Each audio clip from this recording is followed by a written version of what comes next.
Summit. It was there, and I was like, okay, Lord, who is it? Who in here needs to experience your love? And then he's like, first person came. I was like, hey, bro. I went and grabbed him. And as I grabbed him, I don't remember what I was doing, but I was just whispering to his ear, like praying slowly, lightly in tongues, and he just starts weeping on my shoulder. He just starts, and I feel it. I feel his love coming in me and through me and going into him. And as it was going into him, he's just weeping more and more and more. I'm like, oh, this feels so good. I'm like, oh, can I get some? Hold on. You know what I mean? I'm like trying to confident a little bit. Like, oh, this is so good. So it's just been like that. It's been so.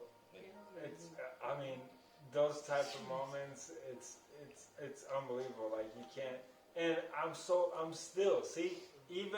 even to those many experiences of like how he moves through me, I'm still afraid. I'm still scared. Like, God, are you gonna really move through me? And he's like, really? Like, what else do you want me to do to prove that I can work with you and work through you?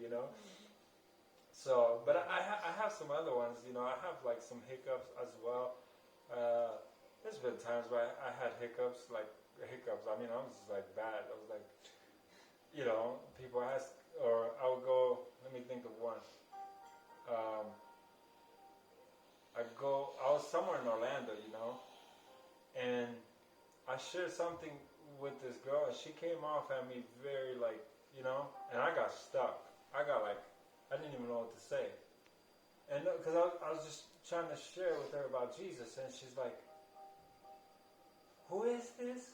And I was like, well, no, I was talking about the love of God, and she's like, God who? And I'm like, how do you not know who God is? In my head, but I got stuck for a moment. She's like, oh, do you mean Jesus? I'm like, yeah. And I'm like, wow, this is horrible. So she was helping me out. I was like clueless of what I was doing, But that's probably a corrective thing as well, because sometimes I move too, I get too excited and I want to move too fast, or I want to do this, and sometimes it's actually for the people next to me, because I took it we're going to Dallas. It's going to be great. It's going to be awesome. You going? Yeah, it's going to be fun. Good. I mean, forget the job.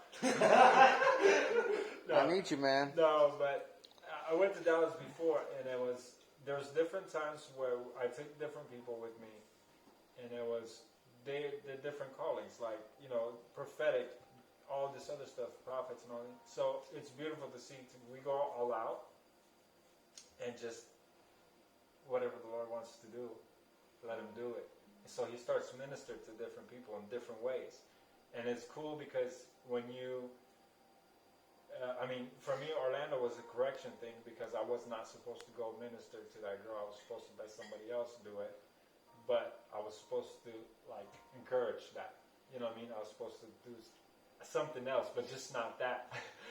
So I definitely have, things where the Lord corrected me, and it's just bad. It's just I'm like, oh boy, that was just not a good moment, So I definitely have a handful of bloopers, if you want to call it, along with amazing testimonies, and just what I want to see really is just people's life completely change, completely radically change, And I know that doesn't happen.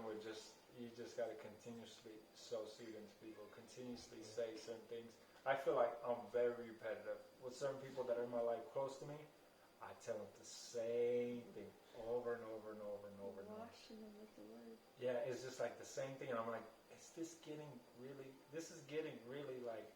annoying, I feel like, but it's doing something. It's changing things in people. It's changing things, because we believe so many things. We believe, and then especially people that are not feeding with the word, they feed themselves with all this stuff, and they start believing the lies. And they live in panic and anxiety and all this craziness, right? The stuff that's going on in the world, it's crazy. I'm like, I don't even know what you guys talking about, really. Like, you know, I'd be like, just go read the Bible. Like, it's just super amazing. I can watch. I know what's going on. I definitely know what's going on, but it does not move me. I mean, if you don't really cherish and love this life more than Him, like, what is it? What is it? Like, what is it? That's so bad. Nothing, like, you can't die. You cannot die. Like, people, when they hear me say it like that, they're like, oh, well, like, what does this guy mean you cannot die? I'm pretty sure of my salvation because Jesus gave it to me, no man. So other than Jesus, He gave it to me. I'm pretty sure of that. So people look at me a little funny when I talk like that, when I say I'm never gonna die, or I share experiences and I share the joy and expectancy of where I'm going. Like, I know where my home is. I know where I'm going to be, and I you know, that's personal revelation, personal experience and visions of what the Lord showed me of where I'm going to be with Him. So it's like, for me, it's set there. I'm going there. I'm not like looking back. We are to have confidence in that day, in the day of judgment. We're supposed to have confidence. I feel like we so fear the day. I mean, it's honestly, instead of having fear for the Lord, we always fear the day we should be expecting of Him coming. Really, it's like an expectancy of Him coming, and we tend to like turn the fear into the day of judgment instead of just having fear for the Lord, living in reverence, and doing His amazing work here while we're still here. And now I'm so worried about, you know, the whole like, oh, it's coming to judgment day. Oh yeah, Jesus is coming. Come on, I'm super happy. What y'all scared for? He's coming. He's amazing. You know, He's gonna reign forever, and we're gonna reign with Him. So what's the problem? What's the big deal? I'm gonna give up this body, this flesh. I mean, I ain't even worked out that much anyway. No, it's to some benefit, Calvin. It's to some benefit, just not always. Ben, thanks for sharing, man. I really appreciate this. This is what I want you to do, like, every day or once a week, whatever. The world needs to hear what you got to say, and the Lord wants you to start stepping out. And you've been stepping out, but He wants to amplify it, and especially with media, because you'll be able to reach 1 million people, and all these sermons and all these messages and encouragements will be heard 1 million times, and you won't have to repeat yourself, because you're like, hey, it's all already on there. I preached 1 million messages, just listen. So, love you, Ben. I'm going to stop it right now, but you can keep going if you want later.